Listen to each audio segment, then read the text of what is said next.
Itu tidak ada yang sempurna seperti insan. Ketika baginda Nabi masuk ke dalam, di situ siapa sih yang dipersembahkan? Yang disembah siapa sih? Rahasia. Nah, makanya dikatakan rahasia. Yang mana rahasia dinampakkan, maka dia laisa lagi kepada insan. Ketika mendahului imam, maka sholatnya tidak sah. Aku itu telah wujud kepada Muhammad Rasulullah. Jangan pikirkan tentang zatku. Ya mumitu, ya mumit. Allah maha mematikan. Muhammad, bukan engkau yang melempar, tapi engkau yang melempar. Itu dikiaskan ulama dari diri yang satu. Rupa-rupa yang berbeda, tapi manusia satu.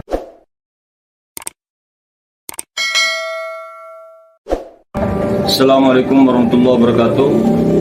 Allahumma salli ala Sayyidina Muhammad wa ala ali Sayyidina Muhammad. Allahumma hdina wahdi bina waj'alna sababan liman ihtada. Saudara-saudaraku yang dirahmati Allah Subhanahu wa taala, konten kali ini kita akan membahas tentang pentingnya, sangat pentingnya bagi yang mengaku umatnya baginda Nabi sallallahu alaihi wasallam untuk menyempurnakan semua aspek. Seperti mana komponen kita ini ada tubuh, hati, nyawa, dan rahasia. Bagaimana kita sempurnakan tubuh itu sebagai ilmu syariat, dipakai pakaiannya tubuh itu ilmu syariat. Kemudian ilmu thariqah kepada hati, kemudian ilmu hakikat kepada nyawa, dan ilmu sir ma'rifat kepada rahasia. Maka 4 komponen ini tidak akan pernah terpisah, yang dimana juga angka 4 ini dikeramatkan ya. Ada 4 unsur, 4 malaikat, 4 sahabat utama, 4 arah mata angin, 4 juga di dalam kandungan ya. Banyak sekali masalah 4 ini. 4 imam mazhab, 4 khalifah, kemudian 4 banyak sekali. Makanya angka 4 ini juga dikeramatkan. Begitu juga dengan angka-angka lainnya. Dan ini akan terus berjalan secara terus menerus.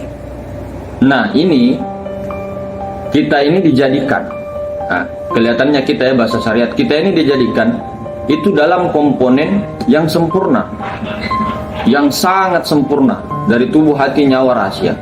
Sementara apa yang dimiliki hewan-hewan di alam semesta ini itu tidak ada yang sempurna seperti insan. Dia tidak memiliki sir. Itu bedanya kita dengan makhluk lainnya. Maka insan ini lengkap, betul-betul lengkap, saudara. Maka di sini yang mengaku umatnya baginda Nabi, umat terakhir, atau bisa dikatakan Nabi kita yang terakhir, ya, khataman Nabi Anbiya'il wal Mursalin, wa Sayyidina wa Maulana wa Syafi'ina Sayyidina Muhammad sallallahu alaihi wasallam bin Sayyidina Abdullah. Beliau adalah uswatun hasanah, yang dimana beliau adalah pangkat kenabian terakhir. Maka ketika kita mengaku sebagai umat beliau, sebagai syariat, ilmu syariat kita, ilmu kenyataan, ada nabi masing-masing. Jadi kalau kita mengaku umatnya baginda Nabi, ada namanya praktek mendirikan sholat selama 5 waktu. Itu bukan lagi, kemarin sudah dibahas, bukan lagi sebagai kewajiban, tapi di atasnya adalah kebutuhan karena nikmatnya daripada sholat, mendirikan sholat. Maka inilah pentingnya kisah-kisah di Isra Mi'raj, diceritakan itu bahwa Sayyidina Jibril membawa kendaraan berupa buruk, kemudian menawarkan untuk baginda Rasulullah SAW itu untuk naik kepada buruk. Kemudian siapa sopirnya? Siapa yang nyopiring itu sampai ke sebelum ke Sidratul Muntaha itu adalah Sayyidina Jibril. Kemudian baginda Nabi, ini kita secara syariat ya, hakikatnya beda lagi. Baginda Nabi duduk di buruk, secepat kilat sudah sampai ke sana. Jibril parkir, buruk parkir, akhirnya baginda Nabi masuk sendiri kepada wilayah suci atau wilayah ketuhanan di alam lahut ya. Sidratul Muntaha. Kesadaran tertinggi, sadar yang sangat sadar akan diri, tapi dirinya zat Allah. Nabi Muhammad lebur, kemudian bertemu dengan Allah Subhanahu wa taala, atau dikiaskan di situ nur, bertemu dengan nur. Nah, di sini kesadaran tertinggi, maka ini pakai bahasa kelihatan ada 2. Ada nur, ada Nabi Muhammad. tapi sebenarnya tidak, saudara. Maka ketika di wilayah kesadaran ahadiyah, kesadaran tunggal ahadiyah, di wilayah martabat ahadiyah atau di alam lahut atau alam hahut, apalah ceritanya, kalau kita kiaskan dengan kesadaran akunya Allah, maka otomatis Nabi Muhammad sudah tidak ada lagi di sana. Rasulullah yang Nur Muhammad ini sudah hancur sehancur-hancurnya, bukan berarti hancur, dihancurkan rasa-rasanya. Kemudian tidak bisa lagi dikata-katakan, yang ada hanya aku, kata Allah. Maka ketika di situ sebelum menghadap daripada ini, Jibril tidak boleh masuk. Akal, pikiran sehat itu tidak boleh masuk kepada wilayah zauq itu. Nah, ketika baginda Nabi masuk ke dalam, di situ bingung baginda Nabi. Bingung karena ketika sudah dalam kebingungan itu, bukan bingung bahwa kita seperti kita ya, enggak. Maksudnya bingung di situ tidak ada siapa-siapa. Di atas tidak ada, di bawah tidak ada, kanan kiri tidak ada, depan belakang tidak ada. Nah, di sini sebenarnya dikiaskan bahwa baginda Nabi di situ di dalam keadaan fana. Maksudnya diri baginda Nabi, Nur Muhammad sudah tidak terpandang, yang ada hanya Allah, akunya Allah. Di situ tidak ada siapa-siapa, rasanya tidak ada siapa-siapa gitu loh. Ke depan tidak ada, ke belakang tidak ada. Nah, ini kan bahasa metafora, bahasa mutasabiat, bahwa di wilayah itu di dalam kesadaran fana, di dalam maharuang. Nah, sehingga seakan-akan melihat Allah yang nyata. Dikiaskan seakan-akan, tapi memang betul-betul bukan baginda Nabi yang melihat Allah, tapi baginda Nabi lenyap, Nur Muhammad lenyap, ya semua lenyap. Allah Ta'ala, zat Allah yang memandang dirinya sendiri. Nah, bikin cerita di situ melalui tajallinya kenyataannya Nur Muhammad dia juga, tapi bukan dia tapi bukan dia, lain namun tidak lain. Nah, jadi tidak bisa dibilang iya, tidak bisa juga dibilang tidak. Nah, sama juga dengan ruh, bahasa ruh. Kalau di Ahlussunnah wal Jamaah tidak bisa dibilang ruh itu makhluk, tidak bisa juga dibilang Tuhan. Nah, begitu loh Nur Muhammad. Maka pada saat itu tidak ada siapa-siapa, betul-betul kosong. Nah, dalam keadaan fana, diam sedam-diamnya, barulah ada wahyu sejati ya ceritanya. Firman-Nya Allah, wa fi anfusikum afala tubsirun. Muhammad, di dalam dirimu apakah kamu tidak melihat? Nah, maksudnya kau itu istilahnya itu begini, kau itu aku tuh kamu, begitu. Ya, istilahnya begitu. Tapi akunya kamu, bukan kamunya aku. Nah, beda ya. Jadi yang di sini ditunjuk adalah percakapannya Nur Muhammad dengan Nurullah sendiri, sifat dengan zat sendiri. Nah, ini tidak bercerai. Maksudnya ini adalah cerita dirinya sendiri, begitu. Nah, ketika terjadi penglihatan zat memandang sifat, itulah solat yang sempurna. Mendirikan solat yang sempurna artinya terhubung. Yang tadinya keakuan kita ini Adam, kemudian kita mengalihkan, menaikkan kesadaran itu kepada akunya Nur Muhammad.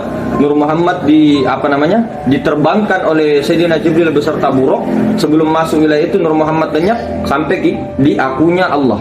Sampai di akunya kesadarannya akunya Allah, akunya zat Allah, yang mentajallikan dirinya kepada Nur Muhammad, kepada sifat. Nah, makanya ketika sholat itu Allahu Akbar, zat memandang sifatnya. Nah, jadi di sini yang perlu diperhatikan ini secara toriko dulu ya, secara perjalanan kita tahu harus maknai dulu apa sih yang menyembah. Siapa sih yang dipersembahkan? Yang disembah siapa sih? Nah, siapa yang menyembah? Apa yang dipersembahkan? Dan mana yang disembah? Nah, kan begitu di dalam toriko. Makanya tubuh itulah Muhammad. Nah, jadikan dulu Muhammad, tubuh, batang tubuh ini loh. Ini yang menyembah. Nah, tapi yang sembahyang atau yang dipersembahkan itu Ahmad atau Rasul. Nah, ini naik turun pujinya Ahmad ini. Ya, Ahmad ini sebenarnya pangkat ya, pangkatnya Muhammad, Nur Muhammad yang goib, yang laisa. Nah, begitu. Nah, ini Nur Muhammad yang nampak, yang nyata, begitu. Nah, jadi Muhammad yang yang sembahyang, yang memuji, yang dipersembahkan itu adalah Ahmad atau Rasul. Itulah imamnya, itulah Rasulullah, itulah utusan Allah, begitu. Nah, kemudian yang menyaksikan adalah Allah Ta'ala itu sendiri. Jadi yang disembah adalah Allah Ta'ala sendiri. Tapi yang menyembah itu adalah tubuh Muhammad, yang dipersembahkan Ahmad, nyawa, yang disembah rahasia yaitu Allah Ta'ala zat. Jadi af'al yang sembayang, kemudian yang dipersembahkan adalah sifat. Karena kalau tidak ada sifat, mau bagaimana? Ini nanti dihantarkan kepada memuji untuk zatnya. Nah, zat memperhatikan sifat. Rahasia. Makanya dikatakan rahasia. Yang mana rahasia? Kita harus wajib ketahui yang mana itu rahasia. Itulah sir yang dikatakan diri zatnya Allah. Yang mana itu tarik ke dalam, di dalam, ke dalam. Maksudnya bagaimana sih ke dalam? Coba perhatikan ini. Jadikan coba tubuh Muhammad, yakinkan dalam pandangan asirmu ini Muhammad. Tubuh ini loh, batang tubuh Muhammad. Kemudian ini nur atau Rasul, ini yang naik napas ini. Nah, ini kan kelihatan ada dua. Kelihatannya kita memandang ada tiga ya. Ada yang memandang ya. Kemudian ada yang naik turun. Kemudian ada yang batang tubuh. Kelihatannya kan ada tiga. Allah, Rasul Muhammad atau Allah, Nur Muhammad. Ketika ini sudah dijadikan batang tubuh ini Muhammad, kemudian Rasul ini yang naik turun, kemudian yang menyaksikan ini Allah atau zat Allah, kemudian mendengar juga zat Allah. Menyaksikan. Jadi menyaksikan itu bukan hanya melihat. Menyaksikan itu bisa dikatakan mendengar, bisa juga dikatakan melihat. Nah, antara itu ya, bisa juga dikatakan mendengar dan melihat. Nah, itu. Coba letak kedudukannya. Zat Allah menyaksikan sifatnya. Sifatnya itu ada pada Nur Muhammad atau Rasul Muhammad. Rasul yang naik turun atau Nur, kemudian yang batin, yang nyawa, kemudian Muhammad. Nah, coba dicari-cari rasanya. Coba didalami ini, saudara. Muhammad, Rasul, Allah. Allah, Rasul Muhammad. Allah, Nur Muhammad. Bukan berarti Allah itu di dalam kepala sini, tidak. Pahami dulu. Makanya yang dikatakan Allah itu ya zat. Zat itu yang maha suci, yang tidak bisa ini. Laisa kamitslihi syai'. Tapi zat ini mentajalikan dirinya bahwa aku punya wujud, kenyataan, aku bernyata kepada Muhammad. Tapi Muhammad jangan katakan Nur Muhammad itu aku. Tapi jangan pisahkan karena itu wujudku, kenyataanku begitu loh. Nah, kemudian Nur Muhammad ini masih laisa. Dia ingin dikenal. Nur Muhammad ini belum bisa dikenal, belum lagi bisa dilihat, dinampakkan. Maka dia laisa lagi kepada insan. Maka jika ingin melihat Muhammad, lihatlah Allah. Jika ingin melihat Allah, lihatlah Muhammad. Jika ingin melihat Muhammad, lihatlah insan. Begitu loh ceritanya. Kemudian makanya sebelum sholat harus betul-betul fanakan diri dulu. Fanakan itu, fanakan kesadaran itu. Jadi tidak ada keakuan kita di situ yang merasa kita yang melihat atau kita yang menyaksikan Nur Muhammad. Bukan kita yang menyaksikan Nur Muhammad, tapi zat Allah itu sendiri yang menyaksikan Nur Muhammad, yang menyaksikan Muhammad. Nah, Allah Nur Muhammad. Jadi ketika ini ya, perhatikan, ketika membaca apapun di dalam sholat ini, atau membaca Al-Fatihah atau takbir atau apapun itu, berzikir Allahu Akbar kabir walhamdulillahi katsira subhanallahi bukrata wa asila. Nah, Muhammad ini yang bersedekap, yang berbicara juga Muhammad. Nah, yang memuji ini nyawa. Nah, yang melihat ini rahasia. Ya, zat Allah menyaksikan. Zat Allah menyaksikan Nur Muhammad. Nur tu batin, Muhammad tu ini. Nah, ini menjadi imam di dalam sholat. Ini yang menjadi imam di dalam sholat tu Rasul Ahmad. Kemudian makmumnya adalah tubuh dan nyawa. Tubuh makmumnya, nyawa adalah Ahmad, imamnya. Nah, kemudian kita di mana? Kita sudah tidak ada. Lalu siapa yang melihat itu? Yang melihat itu, yang menyaksikan sendiri adalah zatnya. Zat Allah yang menyaksikan sifatnya. Sifatnya nampak kepada af'alnya. Af'alnya itu tidak bisa bergerak kalau tidak ada sifat. Sifat tidak bisa melihat, tidak bisa berkuasa kalau tidak ada zatnya. Begitu ceritanya. Jadi ini satu wujud. Wujudnya tuh satu. Sama dengan kita, tubuh, hati, nyawa, rahasia. Tubuh, ya kan? Hati, nyawa, rahasia. Satu wujud. Satu wujud. Zohir, batin, rahasia. Kalau mau. Kelihatan ada 3 tapi satu wujud. Kita ini loh, kita ini contohnya, makanya contoh paling besar ya pada insan. Kita ini 3 kah? 4 kah? Apa 4 wujud kah? Tidak, satu saudaraku. Wujudnya tak satu. Ujung rambut sampai ujung kaki, zahir batin kan satu. Begitu juga dengan Allah Ta'ala, dengan segala apa yang ada. Jadi begitu. Jadi ketika dipisah-pisahkan salah kita. Makanya sebelum kita bertakbir itu panakkan dulu, jangan ada keakuan kita di situ. Kemudian yang pertama naik itu adalah imam. Ya Rasul itu, Ahmad itu. Karena di dalam syariat saja kita ada imam. Ketika mendahului imam maka sholatnya tidak sah. Nah, sama juga di ilmu hakikat, di ilmu ma'rifat. Jadi ketika sholat jangan sembarangan naik turun napas. Nah, di sini banyak metode. Kalau metode kita itu dari guru-guru kita itu hisap napas dulu. Tahan baru Allahu Akbar. Nah, ada juga yang metodenya itu napasnya bersamaan dengan tangan. Ketika naik Allahu Akbar. Kemudian ketika ruku turun juga napasnya. Ketika i'tidal naik napasnya. Ketika mau sujud napasnya turun. Ketika duduk di antara 2 sujud napasnya naik. Nah, mengisap dia. Kemudian ketika sujud napasnya turun dulu baru sujud. Nah, itu. Kalau kita hisap napasnya dulu baru takbir Allahu Akbar. Misal sudah ya. Baru ketika ruku hisap napas dulu. Allahu Akbar. Jadi tidak mendahului. Jadi napas dulu yang naik, imam dulu yang bergerak, imam dulu yang nyawa dulu yang naik, yang duluan, yang menyetir, baru makmum ikut. Begitu. Enggak napas sembarangan aja. Nah, itu kalau orang tahu, orang paham ya, dipahamkan Allah. Nah, begitu. Makanya sebenarnya orang itu tidak akan sempurna daripada sholatnya secara lahir dan batin kalau tidak tahu dulu syahadat. Syahadatnya ya lahir batin. Jadi bukan hanya bersyahadat secara syariat, iya secara syariat ya. Secara syariat asyhadu an la ilaha illallah wa asyhadu anna muhammadar rasulullah, yaitu kita bersaksi kepada Allah kemudian Nabi Muhammad secara syariat, tapi secara hakikat disaksikan kepada diri sendiri, saudaraku. Jangan kemana-mana. Maka fanakan adam itu sebelum bersyariat. Makanya kan diinikan dulu sebelum awaluddin ma'rifatullah. Kenal awal agama itu sebelum beragama, maksudnya itu kenal Allah dulu.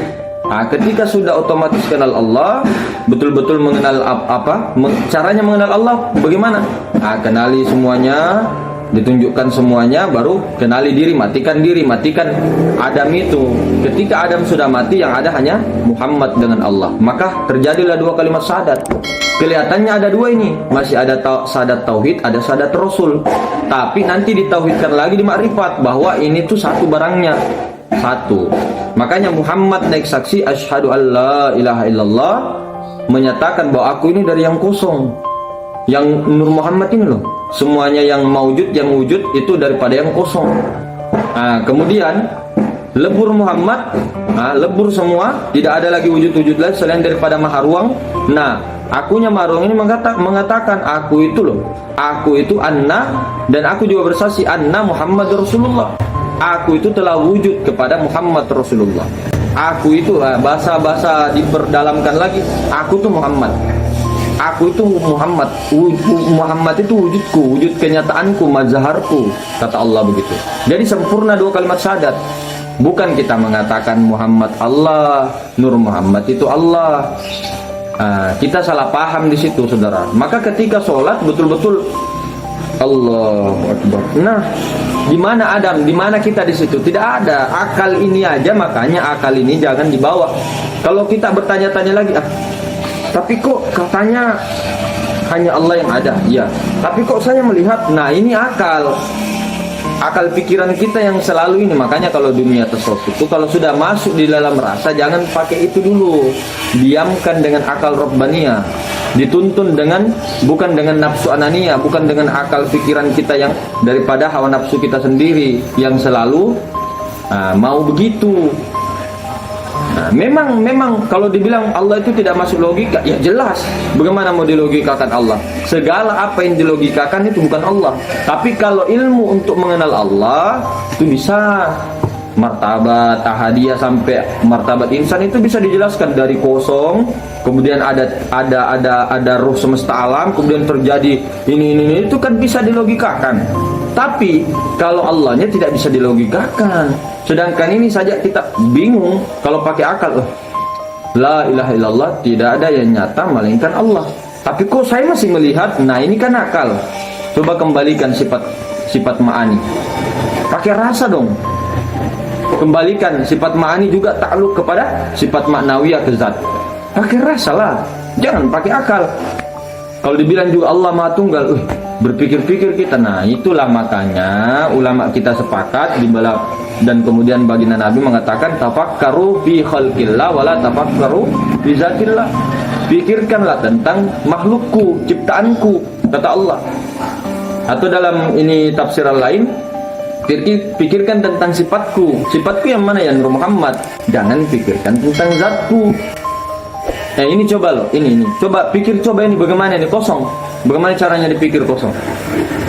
Dikosong-kosongin apa diisi-isikan. Nah, makanya ya Nur Muhammad sifatnya begitu. Secara bahasa ini, bahasa syariat, bahasa luar, itu makhluk dijadikan baharu karena dijadikan secara syariat. Tapi secara kita tarik ke dalam, ya beda. Kalau kita mampu menembus ya dia juga. Tapi kalau keluar, wajib dibilangkan itu baharu, begitu. Tapi kalau di dalam kita bicara ke dalam, yaitu tidak bisa dibilang baharu karena dia juga. Kalau kita bicara hakikat, sama dengan menangis, sama dengan ketawa, begitu loh. Bukan Allah yang ketawa, bukan Allah yang menangis. Karena maha suci Allah daripada sifat-sifat itu, saudaraku. Bukan Allah yang duduk, bukan Allah yang naik motor, bukan memang. Karena secara syariat begitu, apa kelihatannya? Yang menangis manusia, kelihatan ini loh, kita bicara syariat. Yang bersedih manusia, yang duduk manusia, yang makan manusia. Tapi kata Syekh Yusuf di dalam kitab Sirrul Asror, kitab Sirrul Asror itu bukan hanya Syekh Abdul Qadir Jilani ya, maksudnya ada juga di ulama-ulama seperti Syekh Yusuf juga ada kitabnya namanya Sirrul Asror. Beliau berkata bahwa kalau ditarik ke dalam, itu adalah semua adalah Allah Ta'ala yang menggerakkan. Nah, ini masih belum ke dalam lagi nih. Kalau ke dalam lagi nanti bisa jadi fitnah. Saya tidak sebar di sini. Nah, begitu loh. Kalau mau ke dalam lagi, tidak usah, yang penting mengertilah. Memang secara syariat begitu. Makanya Syekh Yusuf Al-Makassari mengatakan, "Wa ma ramaita iz ramaita walakinnallaha rama." Muhammad bukan mengutip dari Al-Qur'an ya. Nabi Muhammad, Nur Muhammad, bukan kau yang melempar, tapi akulah Allah yang melempar. Sama juga dengan yang membunuh. Secara syariatnya manusia yang membunuh, bos, insan yang membunuh. Tapi secara hakikat di dalamnya tidak bisa kita mengatakan insan membunuh, karena dia tidak punya kuasa. Apa sifatnya manusia? La haula wala quwata illa billahnya kepada Allah. Ini kalau kita berbicara tauhid, ke dalam makrifat. Kalau keluar ya kita nanti pecah perang dunia ketiga. Pecah-pecah dapur. Itu kalau bahasa ininya ya. Begitu. Betul-betul itu. Ya mumitu, ya mumit, ya mumitu, ya mumit. Allah Maha mematikan. Allah Maha mematikan. Allah Maha keras. Allah Maha agung. Ada kan nama-nama itu, nama-nama Asmaul Husna. Allah sangat keras siksaannya, begitu-begitu dan sebagainya. Itu bukan berarti Allah itu begini-begini, enggak. Jangan anukan. Ini secara hakikatnya. Semua apa yang ada dilihat keluar itu semua bukan Allah. Secara ini kita keluar ya, kita ke syariat, kenyataan. Bukanlah. Ini muhaddas semua ini muhaddas semua. Tapi kalau kita berbicara ke dalam, nah, tidak ada lain, saudaraku. Tiada yang nyata. La ilaha illallah. Tidak ada yang ada. Tidak ada sesuatu yang nyata melainkan Allah. Kalau dia diskusi la maujudut bihaqqi illallah. Tidak ada yang maujud selain daripada Allah.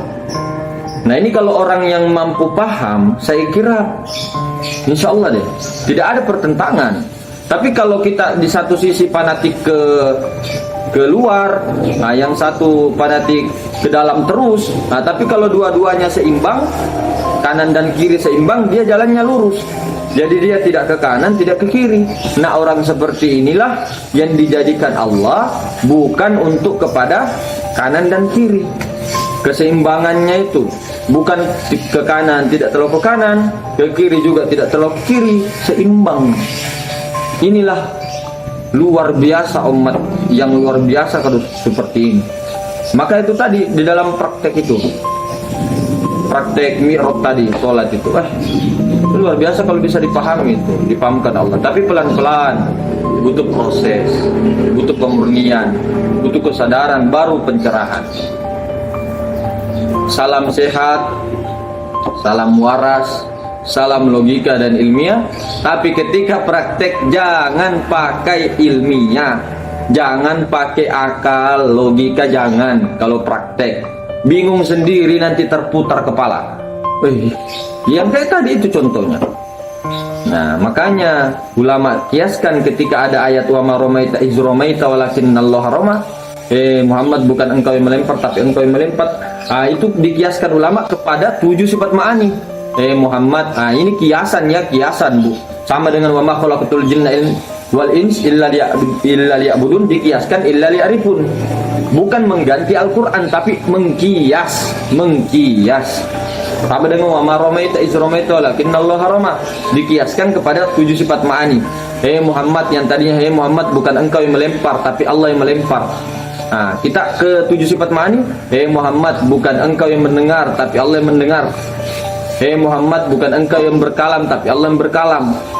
Muhammad, bukan engkau yang berkuasa tapi Allah yang berkuasa. Muhammad, bukan engkau yang tahu, yang berilmu tapi Allah yang berilmu. Muhammad, bukan engkau yang melihat tapi Allah yang melihat. Nah itu kalau dikiaskan ayat wa ma ramaita iz ramaita walakinnallaha rama.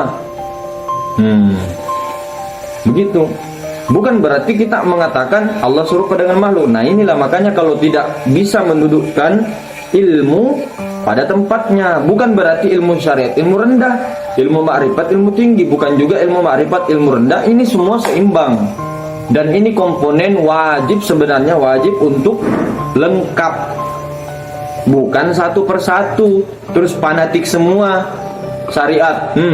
Enggak, hukumnya begini. Ya oke. Kalau sholat itu begini aja yang diurus. Begini. Cara wudhunya ya betul. Memang begitu, harus itu wajib.